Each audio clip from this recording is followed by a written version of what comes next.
नमस्कार, मी विजय रामचंद्र आधारे, सदस्य ग्रुप ग्रामपंचायत कोलारे नेरळ ग्रामपंचायतमधील नेरळ कलम राज्यमार्ग नेरळ रेल्वे गेटापासून युवराज रेसिडेन्सीपर्यंत अतिशय खराब झालेला आहे।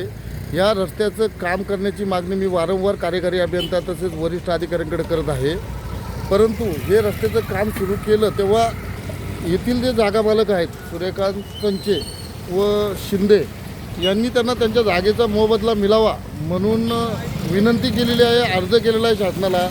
तर माझी अशी विनंती आहे सार्वजनिक बांधकाम विभाग व MSIDCच्या अधिकाऱ्यांना का मुख्यमंत्र्यांना ही माहिती द्या। इथं रस्ता अतिशय खराब झाला आहे, लोक रोज पडतात, रोज खड्ड्यामध्ये कोणाचा हात मोडतो, कोणाचा पाय मोडतो। जर तुम्हाला जागाचा मोबदला देता येत नसेल, अधिग्रहण करता येत नसेल तर नेरळ कलम राज्यमार्ग हा कायमस्वरूपी बंद करून टाका, कारण की रोज कोणतरी मरणार, कोणतरी पडणार आणि ह्या आमदाराला काय घेणं पडलेलं नाही। आमदाराची गाडी आहे 3 कोटीची, त्याला खड्डे म्हणजे समजतच नाही। आमदारांना काही पडलेले नाही, कोण किती मरतात, कोण काय होतात। त्यामुळं आपल्याला विनंती आहे, नाही तर हा राज्यमार्ग कायमस्वरूपी बंद करून टाका।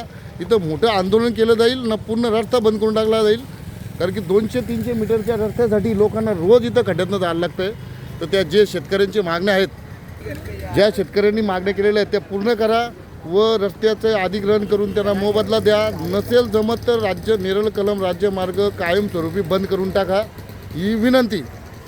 कारण की रोज इथं अपघात होणार, रोज कोणतरी मरणार, कुणाचे हातपाय मोडणार, कुणाच्या गाड्या तुटणार, कुणाचे ॲक्सिडेंट होणार आणि कुणाला काय घेणं पडलेलं नाही। जर ही गोष्ट 4-5 दिवसात जर केलं नाही तर अख्खा राज्यमार्ग इथं आंदोलन करून बंद करण्यात येईल आणि डायरेक्ट इथं खड्डा मारून पूर्ण खोदून ठेवण्यात येईल। मग कलेक्टर या, तिकडून कोणाला यायची त्यांनी या आणि काय तिथं डिसिजन घ्यायचे तो घ्या, कारण की रोज इथं या खड्ड्यातनं आपटून आमची तर पूर्ण अवस्था बेकार झालेली आहे नागरिकांची पूर्ण।